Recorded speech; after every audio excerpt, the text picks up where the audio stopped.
Assalamualaikum warahmatullahi wabarakatuh. Kami dari kelompok 5, saya Vita Malagultom, NIM 12116003. Saya Ramadhani Rebuansa, NIM 12116093 dari kelas 6A Akuntansi Syariah.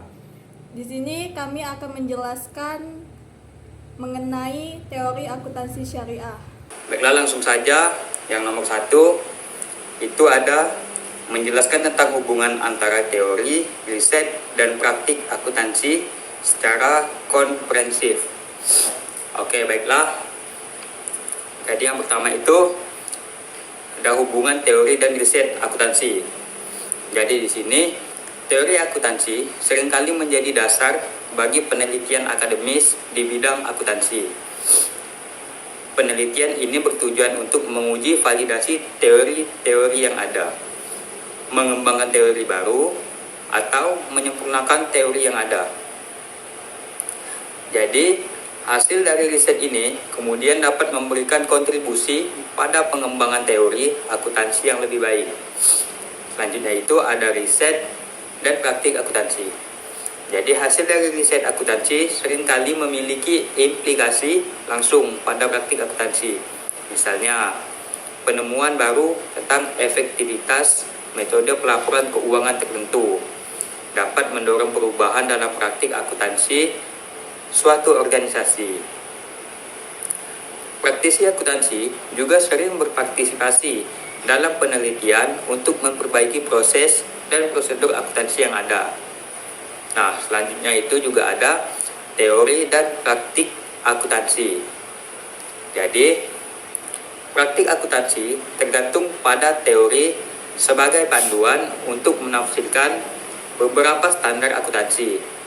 Teori memberikan kerangka kerja konseptual yang diperlukan untuk memahami prinsip-prinsip dasar yang mendasari praktik akuntansi. Sebaliknya, praktik akuntansi dapat memberikan wawasan dan juga masukan kepada teori dengan menyediakan data empiris dan pengalaman lapangan yang dapat digunakan untuk memperbaiki atau memperluas teori-teori akuntansi yang ada. Seperti itu. Baik, selanjutnya yang kedua, sebutkan 2 sumber dari Al-Quran yang menjadi landasan syariah praktik akuntansi dan jelaskan maksud ayat tersebut jika dihubungkan dengan profesi manusia dalam menjalankan praktek akuntansi syariah tersebut. Di mana sumbernya yaitu ada 2. Yang pertama surah Al-Baqarah ayat 282. Ayat ini menyediakan pedoman tentang pentingnya mencatat transaksi keuangan secara jelas dan dengan kejujuran. Ayat tersebut menyiratkan perlunya mengadakan kesepakatan tertulis dalam setiap transaksi keuangan untuk menghindari perselisihan di masa depan. Dalam praktik akuntansi syariah, ini menunjukkan pentingnya integritas, transparansi, dan kejujuran dalam mencatat dalam melaporkan transaksi keuangan.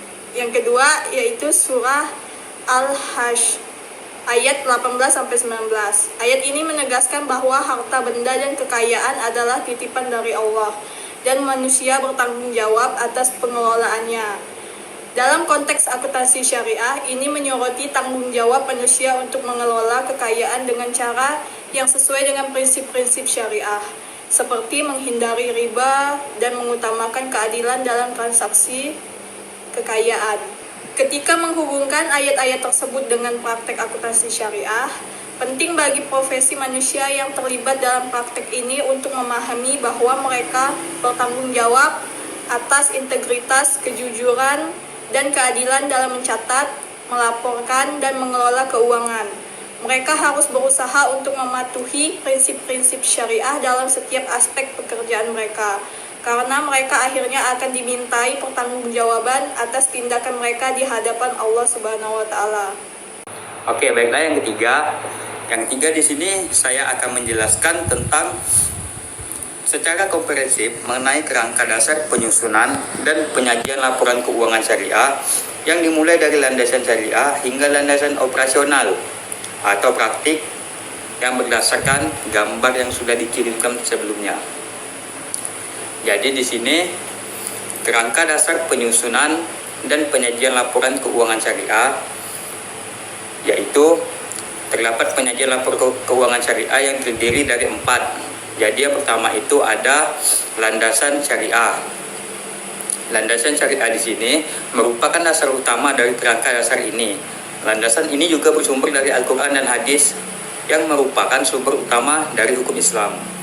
Landasan syariah ini memberikan prinsip-prinsip umum akuntansi syariah yang harus dipatuhi dalam penyusunan dan penyajian laporan keuangan syariah. Selanjutnya ada yang kedua, yaitu landasan konseptual. Landasan konseptual merupakan pengembangan dari landasan syariah yang menjelaskan tentang konsep-konsep dasar akuntansi syariah.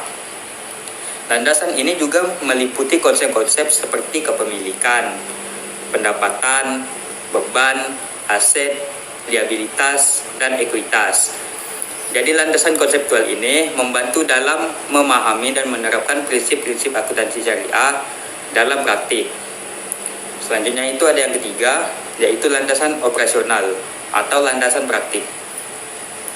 Jadi landasan operasional ini merupakan penerapan dari landasan konseptual dalam praktik akuntansi syariah. Landasan ini juga terbagi dari beberapa tingkatan, yaitu yang pertama ada PSAK dan Isyak Syariah. Tingkat ini terdiri dari standar akuntansi syariah yang ditertibkan oleh Dewan Syariah Nasional Majelis Ulama Indonesia atau yang biasa disingkat dengan DSNM MUI. PSAK Syariah dan Isyak ini merupakan acuan utama dalam penyusunan dan penyajian laporan keuangan syariah. Selanjutnya ada tingkat yang kedua, yaitu SAK dan ISA umum yang sesuai dengan syariah. Jadi tingkat ini terdiri dari standar akuntansi umum yang diterbitkan oleh Komite Standar Akuntansi Publik atau yang biasa disingkat dengan KAP yang sesuai dengan prinsip-prinsip syariah. Jadi SAK dan ISA ini adalah tingkat yang kedua yang umum yang sesuai dengan syariah dapat kita gunakan apabila tidak ada PSAK syariah atau Isyak syariah yang relevan. Nah, selanjutnya yang ketiga ini ada pelaporan yang sah. Tingkat ini terdiri dari ketentuan pelaporan yang harus dipenuhi agar laporan keuangan syariah dapat dianggap sah. Karena ketentuan pelaporan ini meliputi penyajian informasi yang relevan dan terpercaya serta kepatuhan terhadap prinsip-prinsip syariah. Nah, selanjutnya yang keempat ini ada konsep gasap. Konsep gasap ini atau biasa disebut Generally Accepted Sharia Accounting Practices, yaitu merupakan prinsip-prinsip akuntansi syariah yang diakui secara umum. Konsep gasap ini dapat digunakan sebagai acuan dalam penyusunan dan penyajian laporan keuangan syariah apabila belum ada PSAK syariah atau Isyak syariah yang relevan. Selanjutnya yaitu juga ada kerangka dasar penyusunan dan penyajian laporan keuangan syariah. Jadi kerangka dasar dan penyusunan penyajian laporan keuangan ini bertujuan untuk yang pertama itu untuk mewujudkan penyajian informasi keuangan yang relevan dan terpercaya tentang entitas syariah.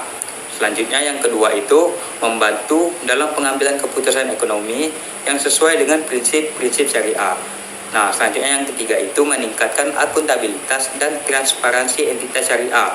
Nah, yang terakhir itu untuk mendukung pengembangan akuntansi syariah di Indonesia.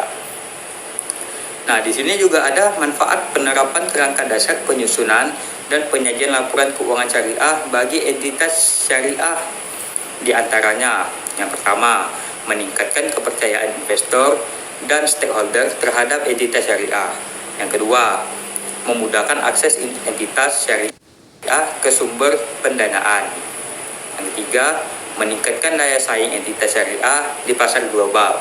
Nah, yang terakhir ini yang keempat, mendukung penerapan Good Corporate Governance atau GCG di entitas syariah.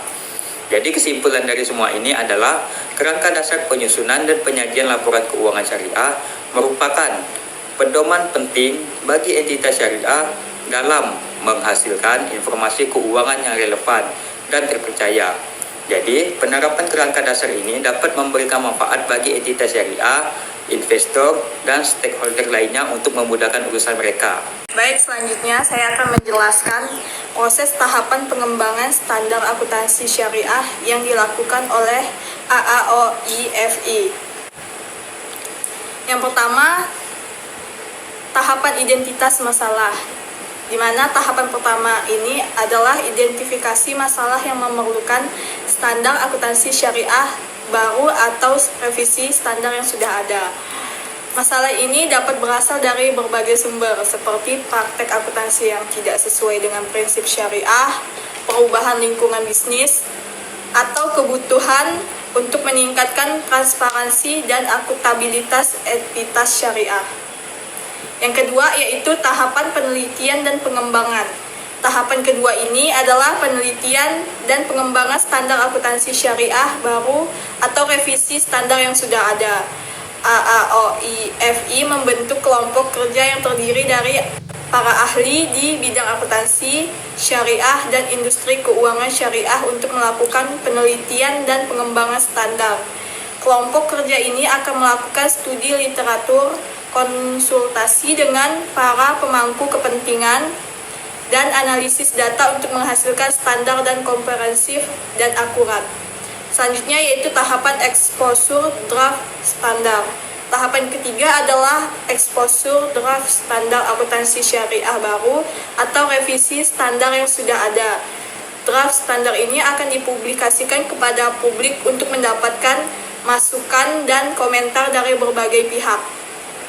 Masukan dan komentar ini akan digunakan untuk menyempurnakan draft standar sebelum diproses ke tahap selanjutnya.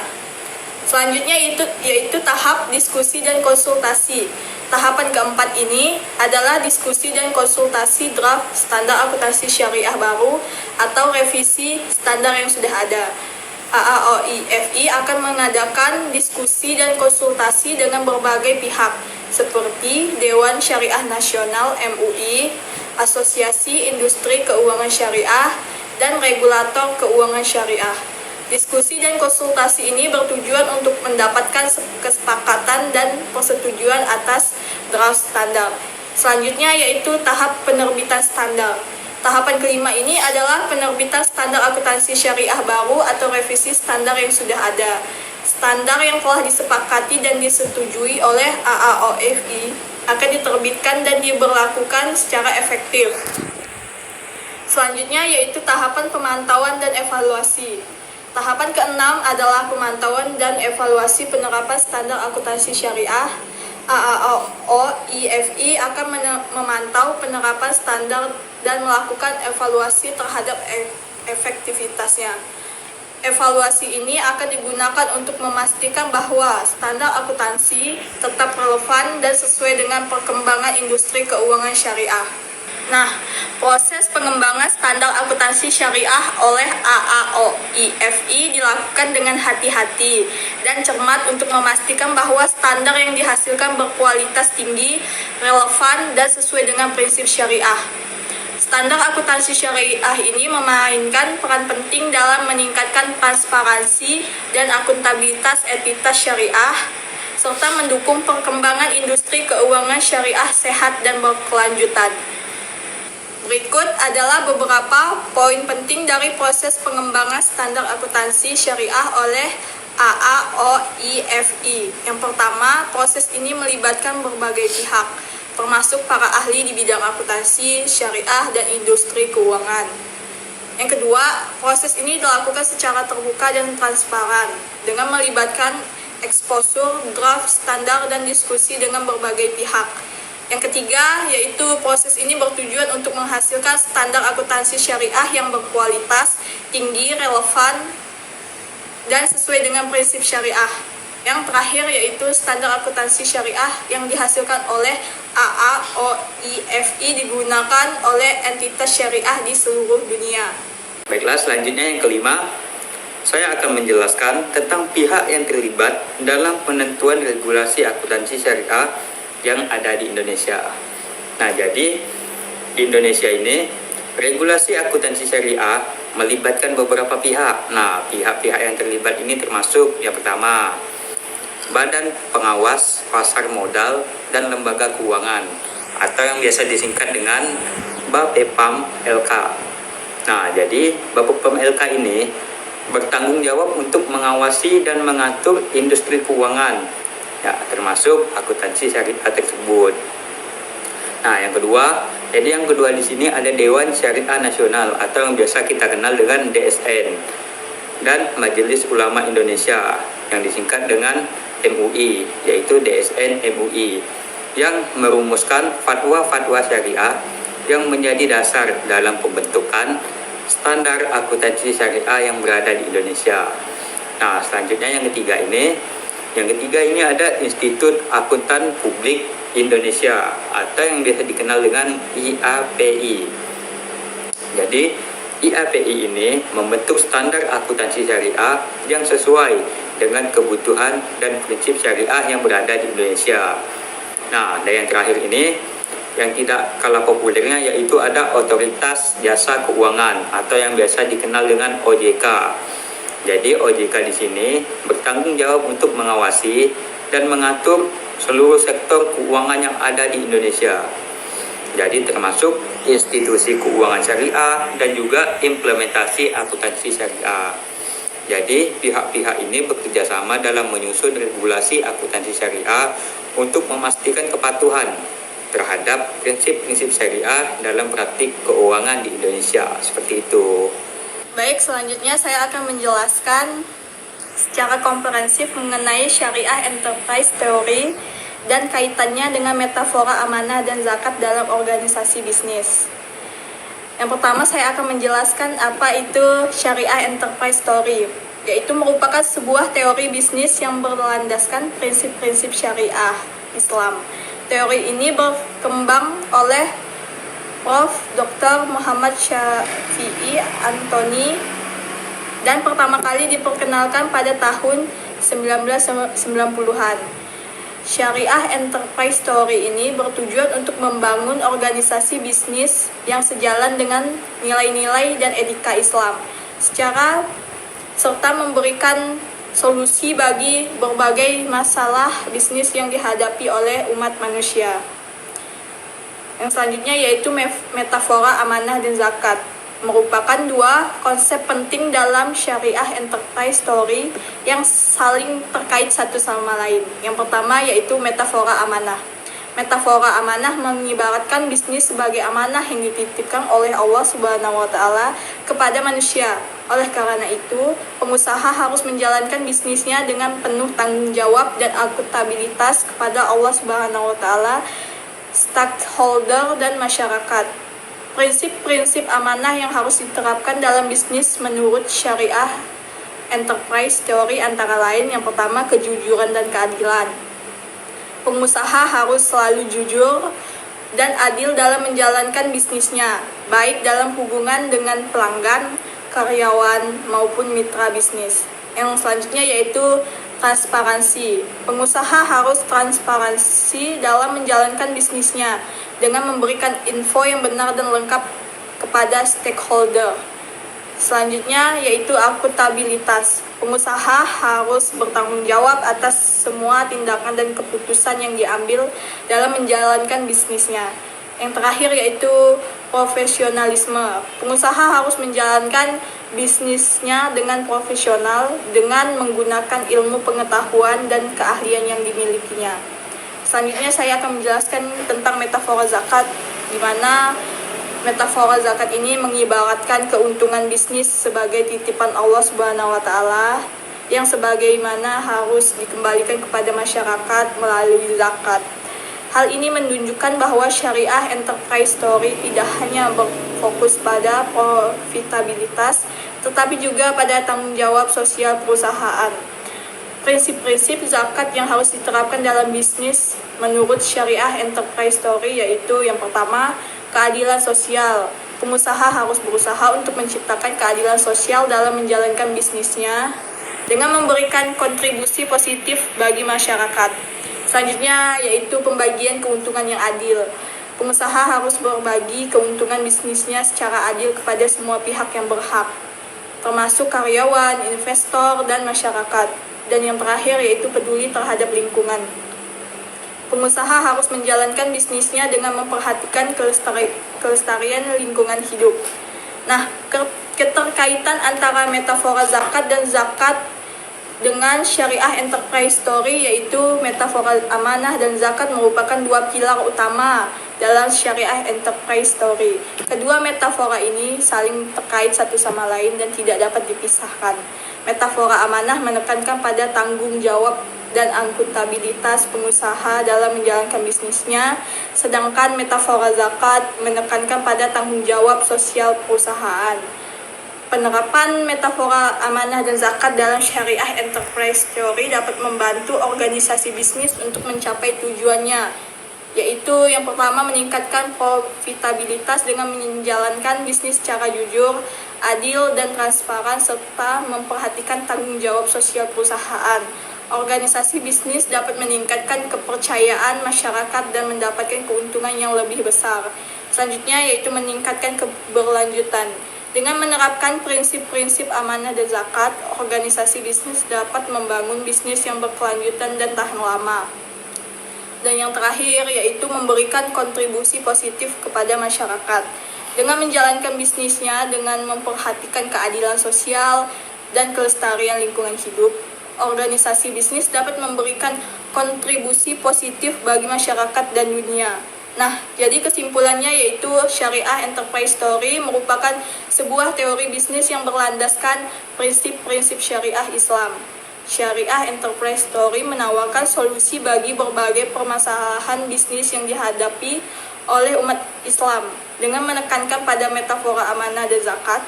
Penerapan metafora amanah dan zakat dalam syariah enterprise theory dapat membantu organisasi bisnis untuk mencapai tujuannya, yaitu meningkatkan profitabilitas, meningkatkan keberlanjutan, dan memberikan kontribusi positif bagi bagi masyarakat itu sendiri.